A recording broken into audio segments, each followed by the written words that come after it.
Okay, hello and welcome everyone to another episode of Masculinity Unmasked, the fortnightly conversation that delves deep into what it means to be a man in the 21st century. So, the topic of conversation for today's episode is authenticity unlocked, transforming your life from the inside out. And as always, I'm joined by my co-host and fellow coach, Greg Stein. Great to And meet you again, Matt. yeah, good to see you, Greg. And this evening, we're lucky to have with us an authenticity coach, Robert Hutchinson. So, Robert, thank you so much for joining us this evening. We really appreciate it. Do you want to start by sharing a little bit about yourself and the coaching work that you do? Yeah, sure. So I'm an authenticity coach, as you've said, and I use the Enneagram of personality to help clients understand themselves. So it's doing a lot of the inner work. I'm helping clients to understand themselves better. I'm helping them to understand self-awareness or develop a stronger sense of self-awareness. Because working at the kind of surface level, you're only going to deal with surface level issues. If we go Mhm. deeper, you get into real change and you get into deeper conversations that are going to be more effective, helping clients to change.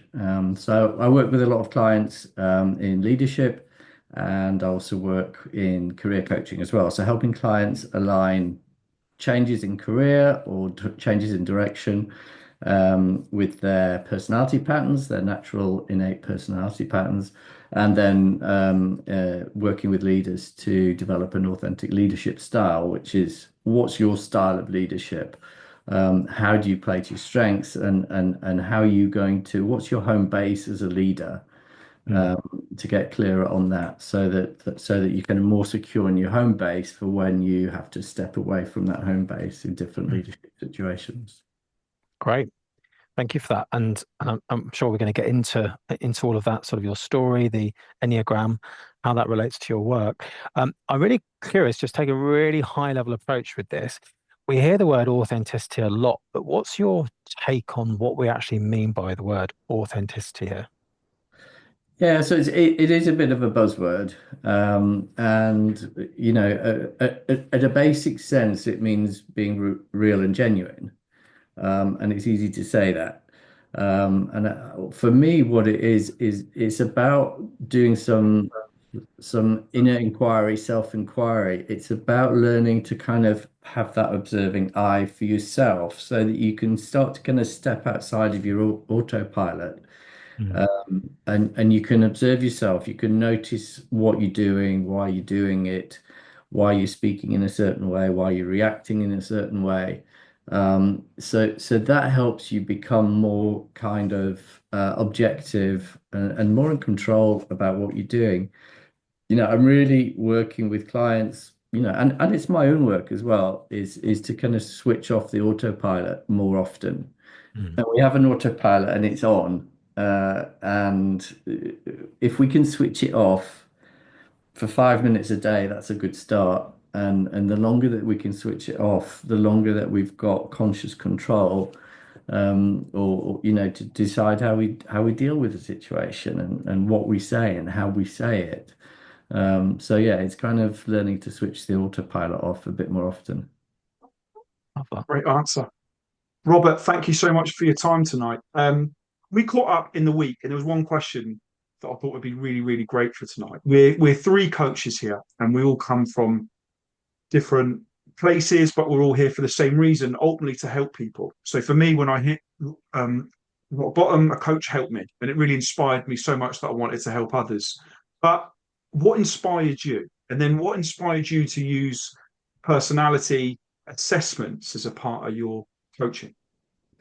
Yeah, so I mean, I've been on a journey myself. I'm a gay man growing up gay. There's a lot of you experience a lot of masking and covering up, and it's so ingrained that um, I think for me personally, I wasn't being true to myself for many years. So I was on my own journey. My first career was in television, which was a lot of fun, but it's not the most kind of it can be quite shallow, like any media. And so I trained as a coach, and really almost immediately I could see the benefit of it, and I could see how powerful it was. I'd done other kind of work myself, but I just saw the potential in coaching.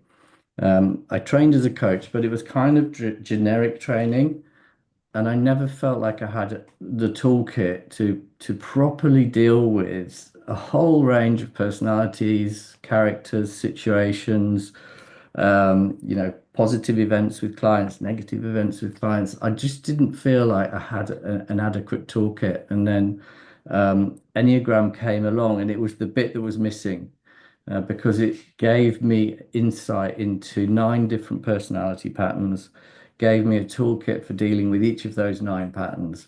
And you're always dealing with an individual person. It's important to say that when you're working with psychometrics and testing, it's not, you're not putting people in a box. And really that's what Enneagram is especially saying is, here are 9 strategies, here are 9 personality patterns, some of which are going to be helpful, some which aren't helpful. Some aspects are helpful or not helpful. So you're dealing with an individual, a unique individual, but you've got an underlying framework of knowing what to look for, what patterns to kind of call out if they're not helping the client, and what patterns to encourage if you're seeing the positive aspect of those patterns. So it's a kind of really kind of well equipped toolbox is how I describe it. And actually, I'm just going to add something to that. When I first got my Enneagram done, it was like somebody walked into the room of being me and switched on all the lights and opened all the windows. That's how I describe it. And it was just really weird how the person was able to describe to me these kind of, because we don't have one personality, we have many different personality aspects. Mm. And the person was able to connect these different parts of me and in a way that made sense. And then he was able to say, well, look at that box over there of stuff that you're not seeing, and that's your blind spots. So yeah, my own personal experience was really powerful with it. And then as I started working with clients with the Enneagram, I saw shifts and changes that I hadn't previously been seeing in my coaching clients. I love that. So many gems in there. I'm sure we'll touch a little bit more on the Enneagram as a sort of tool. Um, you said something really interesting about the sort of authenticity definition, which is that it's all about switching off autopilot. And I've never heard it framed in that way before. And that's such a powerful way of thinking about authenticity. It's not just about being real and genuine, but actually how we operate at that default level and and, and going on that self-inquiry journey and to understand why. And I can relate to that massively on with my own experience of just constantly uncovering the layers. It's a bit like an onion, just peel back the layer and there's another layer, and looking at our shadow sides, how we want to show up more in our lives, more effectively. Um, and it is that sort of journey. Um, so do you see that with your clients? Do you see this as more of a sort of a journeying rather than a destination where they end up? Yeah, absolutely. And it can be a simple journey with some clients, and it can be a deeper, longer journey with others. Mm, I'm very much a person that thinks of therapy, coaching, personal development, professional development as a series of stepping stones. mm, And I think as a coach, it's healthy to view your own relationship with a client in that way. And if you're a person looking for coaching, it's also good to look to not put all your eggs in one basket, and mm. beware of people who are selling a complete solution. So yeah, it's very much, an ongoing journey, stepping stones towards growth, and it keeps going. It doesn't stop. Wow, it's such a powerful answer. Robert, I was really inspired by our chat in the week. And one of the questions that I was really going to ask you is if there's one personality type that holds people back and why. But before that, I went back and I dug out my old results of me doing the Enneagram at 21, 22. And I think I was type 2 and type 1, the reformer and the helper. So I've got a few questions based on that and the one personality type that holds people back. Can the personality change over time? Does it change over gender? And obviously, a real big thing of this podcast is for me and Max and our clients or the people that are listening to have some real take homes. Can it be developed? Can it be added? Any strategy that you would recommend? I know that's a deep question, but I think that's all really based on that. Is there one personality type that holds people back and why? So there's a number of questions there. I'll break it down. So Yeah. there's one personality trait that holds people back, and that's low self-awareness. So as a takeaway, start a self-awareness practice. And what does that involve? That involves stopping, observing, and noticing. If you can stop and observe, then that's 50% of the job done. And then work with a system like the Enneagram or a coach who can help you. You asked about traits. Well, the Enneagram describes 9 different traits that can help and hold people back, and their personality strategies. Every human being wants 2 things. They want to be loved and they want to be safe. And everyone is trying to be loved and safe. Even if someone's being a complete dickhead, in their worldview, they're trying to keep themselves or someone else that they love loved and safe. So that's what we're after, and there are 9 strategies defined by the Enneagram on how to do that. And I work very much with the positive aspect of the personality patterns as well. You'll see a lot if you go and search Enneagram, you'll see a lot about the negative traits of all of the types, because we tend to have an inbuilt negativity bias. But there's a lot of advantages to each of the personality patterns. So it's working with clients to become more aware of the drawbacks and the blind spots, but also helping them to get a sense of what does it feel like when you're operating at higher integration? What does it feel like when you're more conscious, you're more present to who you are, who you're being, and how you're responding in any situation? Does that answer your question, Greg? Yeah, that's a super answer. That's a super answer. Max, I know you're desperate to ask him a few more questions. I just love that. I love that way of looking at humanity, that everyone just wants to be loved and safe. If we could look at sort of our interactions through that lens, I wonder how much would change for so many people there. And it's so true, isn't it? Our shadow sides, those sides of us that we try and hide away or hold us back, our limiting beliefs, all of that's to do with trying to keep us safe. And when we can look at it through that lens, we can almost be more compassionate, not only with others, but also more compassionate with ourselves. So I really, really love that. Um, That's a really big thing. mm, Enneagram helps with empathy, it helps with compassion. When I was doing coaching training 10 years ago, you kind of trained to see through different eyes, but I wasn't able to do that until I learned about these personality patterns. And then I was like, oh my God, wow, is this how people see the world through, mm, ways that are complete opposite to my way of seeing the world? And then you mentioned self-compassion. The most powerful piece of work that I've done in personal development has been self-compassion. mm, Without a doubt, learning and doing some self-compassion training was life-changing. mm. So I just wanted to drop that in as well as, a really important aspect of personal development.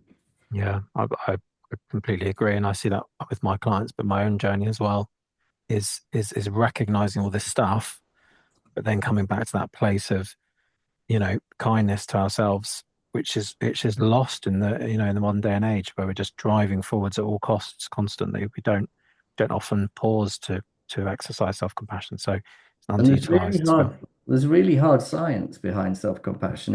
It's not just, mm, woo-woo stuff. There's really hard science around self-motivation through compassion. yeah, Uh, if we're hard on ourselves, tough on ourselves, mm, it sets off a threat response, and that doesn't make us efficient. It doesn't make us productive. It doesn't yeah, make us happy. So self-compassion lowers threat response. It pushes us in yeah, a relaxation response, which is where we can operate at our best. yeah. So true. There's something called positive intelligence, which I'm sure we've all heard of, but it's all about dialing down those voices, quieting down those voices. And one of the ways of quietening our saboteurs is to use what they call sage powers to go in that prefrontal cortex part of our brain. And one of them is, like you said, compassion. So it's scientifically proven that if we lean on those powers, um, then that can actually quieten down those voices. So that's a really important piece of this. Um, we talked before about speaking from our true voice, and you were saying that's an important part of your work. And so I'm really interested, because I don't know the answer to this, to ask you that question. What is the importance of that, and how do you go about doing that work with your clients? Yeah, yeah. Well, it's really fascinating. So the idea, the concept of true voice comes from ancient Egypt. 5,000 years ago, they understood the importance of voice, words, and speaking. And they understood how that relates to they call it the intelligence of the heart, which is which is when we're being authentic and true to ourselves and the ecosystem that we're in. And working with clients, we have a sense, we know when we're speaking from our true voice. Mm. You feel it inside, you feel aligned, you don't have to think about what you're saying. Yeah, it just comes from a place inside of congruence and alignment.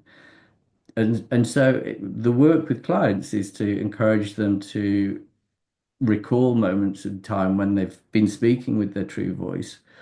What were they saying? What environment were they in? What were they talking about? And then also to notice when you're not speaking with your true Mm. voice. And we know what that feels like. It feels awful. You feel like you're an imposter. You don't feel. Look at what Max look at what's happened to my speech now as I switch into not true voice. Isn't that interesting?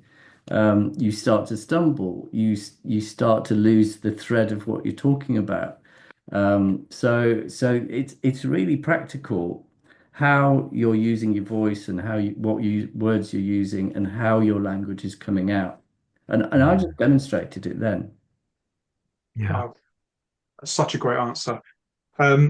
Thinking about this true voice, something that I believe in, I think I'm not the only one who believes in, but we're seeing it is, I feel that men in particular are facing a silent struggle. And I feel like sometimes they don't know where to go or how to handle their emotions. One of the big questions I've got in terms of this true voice aspect that you're talking about is, do you see a change?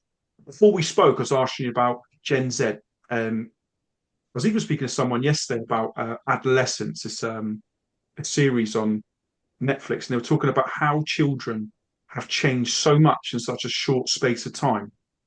Do you think this is going to happen for Gen Z and other generations? Have you seen a difference? We talked even before we come on about the difference between our generations, for example. Um, how do you see this going? Do you think that people will become more honest with their true voice, or be more open to it, more open to self-development? As far as I know, and the children, the younger people that I know, the education system is much more geared to self-inquiry and self-observation, self-awareness.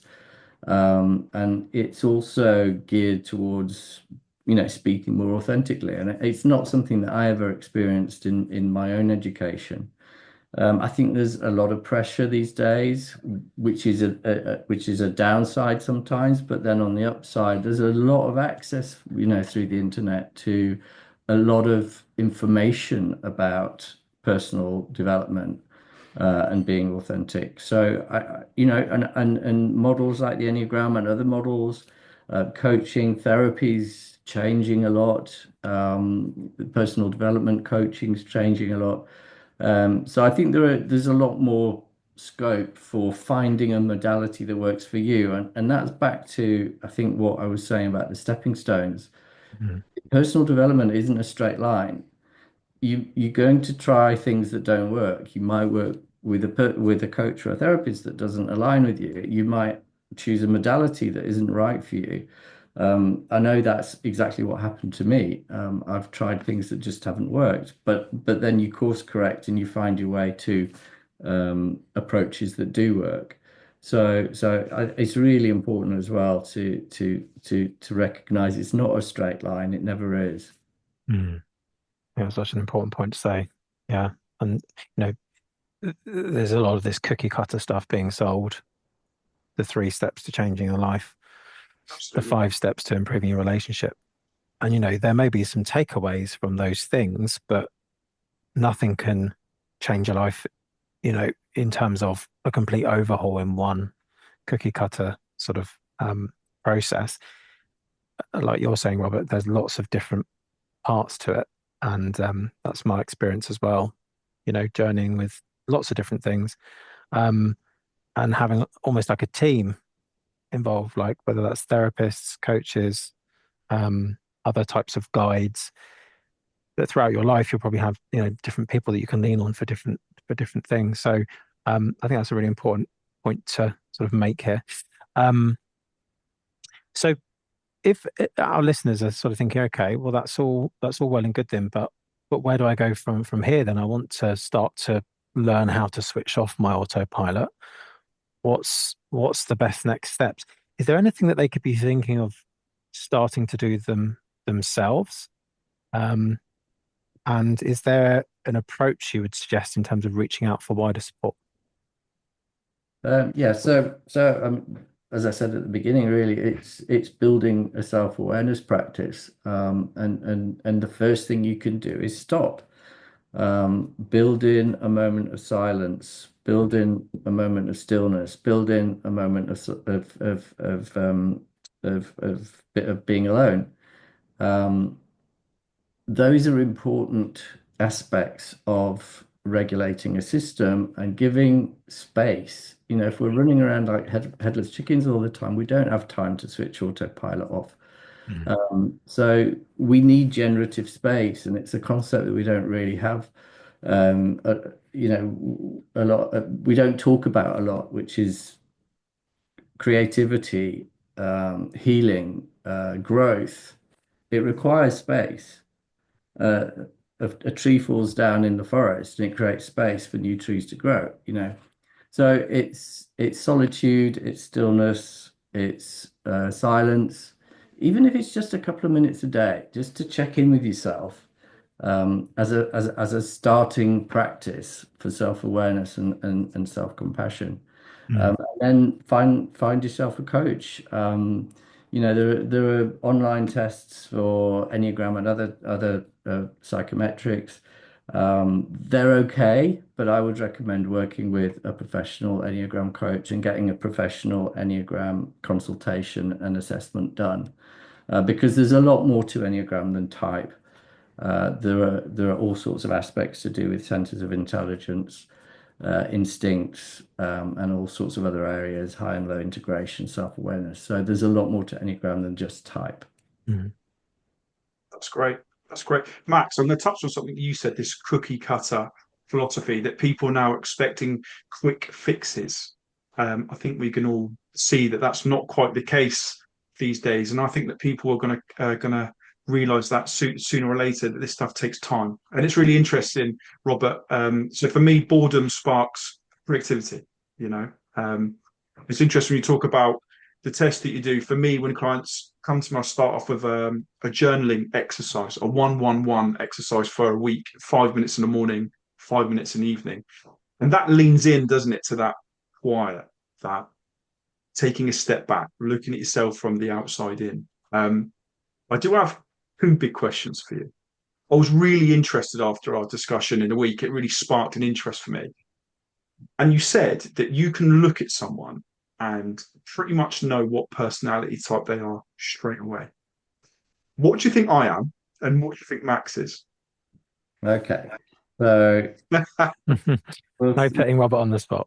Yeah. So you can't always Because tell. I had a guess at Max. Okay, so I would have said that. So where I was a type one or type two at university, and I asked whether I've changed. I was looking at Max and thinking an ex barrister, type five. Am I on the right sort of track? Yeah. Well, you can't always tell. Sometimes it's really obvious, sometimes it's not. If you want me to have a go, and let's start with Max, if that's all right with you. Mhm. I would put you in what's called the withdrawn group, and there's nothing negative about withdrawn at all. Probably I would say you might be a five or a nine, perhaps. Um, Hey, got no idea what that means. I'm gonna go away and have a look at that. That sounds really interesting, though. Um, what? Five is a quiet specialist that focuses on knowledge and information. Nine is the adaptive harmonizer who seeks calmness and balance. Interesting. Okay. And And I'm too scared to hear about what I am, Rob. I would definitely put you in in the heart center, a bonder, a connector. Either a type three or a type two, I would say for you. Two is the considerate helper that it wants to be helpful, but they're also very ambitious. So it's a focus on having worth and value. And type three is a competitive achiever, the person that wants to win and be successful and Wow. create a good image of themselves. and Perfect. I think you Robert, nailed it for me. yeah, that's fascinating. Um, if listeners want to go away and have a go at this, where's the best place to access a sort of comprehensive test for this? So that is through my website. Get in touch with me at authenticlifecompany.com. I can arrange. I work with the Integrative Enneagram, so I can arrange a test with them. It's the world's most thorough Enneagram test. It's active questioning as well. It's not like the free tests that just ask you a set of standard questions. It'll actively test your Mm. type. So I can get that arranged at authenticlifecompany.com. You can have a test and you can have a consultation with me, which I really recommend having a consultation with a Enneagram practitioner because it's a very complex system beyond just the simple type. Yeah. And lastly, where does it originate from? Do we know? Because I know historically people say it can go back sort of thousands of years. Um, Ennea's nine, isn't it? Nine maps. Is it nine Enneagram? Nine map of nine or something? But yeah, I'm It's a map interested of maps of about the nine types. history. Yeah. Yeah, yeah. I wish we had an hour to come to talk Yeah. about We that. probably don't have enough time So to sort of the cap it off, Enneagram but of personality, very quickly, the Enneagram of personality that we use now developed in the 1960s and 70s. But the symbol itself and the actual, the background to it dates back possibly to 2000 years ago and longer into ancient Egypt. Mhm. There's a lot more to Enneagram than just personality type as well. It Yeah. it describes a process. It describes cosmic laws of the universe. I mean, it's huge. So Mm. it's really useful in business beyond personality profiling as well, in terms of what does a cycle of growth look like. It maps into the hero's journey. I mean, I don't know if you Yeah. know the standard cycle of transformation, which is reflected in Lord of the Rings and Star Wars, etc. So there's a lot more than just personality profiling. It's also a system of process and change. Right. Fascinating stuff. And like, yeah, it's like I say, we could be here and talk and have a whole episode on that, which we might do in the future. So Up thank you to so much for that. Just before we check off, I just want to see if there's any other sort of insights or takeaways you want to give our listeners before we finish up today. It's been a great episode. Just I think back to the compassion and kindness. Learn to become kind to yourself as well. Yeah, that's a really great takeaway. Greg, any other thoughts before we finish up? Robert, thank you so much. This is one that I think could have gone on and on and on, Max, for sure, Yeah, 100%. yeah, I have so many questions, but I know we are running out of time. Robert, thank you so much for your time. yeah. Thank you Thank very you much. both. And yeah, Pleasure. it's been really, really interesting to check in about all of that. So Robert, if people want to get in touch with you, you've given your website already. Is that the best place to get hold of you? Yeah, that is. Yeah, fantastic. Okay, well, thank you very much both for your time and for your insights there, Robert. Really, really interesting stuff. If you resonate with the topic or anything that we've shared today, or if you have any ideas on things you'd like us to talk about in the future, please do get in contact. We always love to hear from you. In our next conversation, we're looking at Beyond the Taboo, a conversation about mortality. So something that's not widely talked about with Louis de Oribe, who is a grief coach and death doula. And we're going to be looking at that on the 6th of April. Apart from that, thank you very much both and take care.